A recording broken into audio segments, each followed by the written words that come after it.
dance, make it hurt.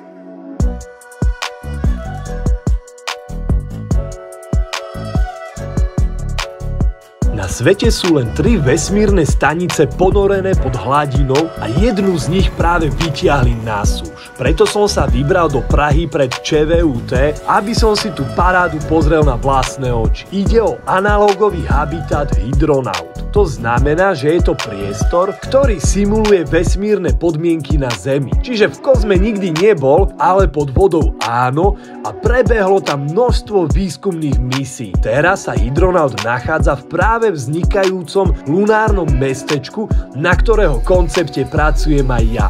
A tak som sa prišiel pozrieť, ako to tu rastie. Tak došiel na mňa čas a idem do Hydronauta prvýkrát v živote pozrieť aj ja. Teďka budeme tady dělat testy, psychotesty. Jednu minutku.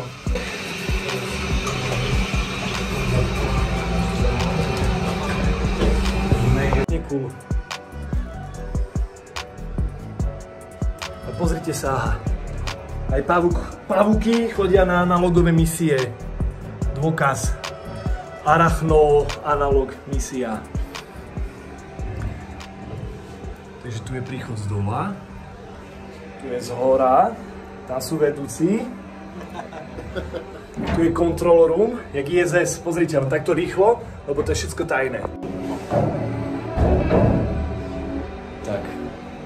A som tu sám. Ja a pavúčik. Ako Spidey? Čo by sme dneska porobili?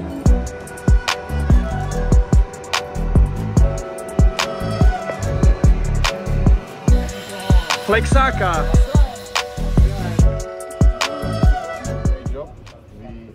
Successfully finished our first ground-based mission with some of the first.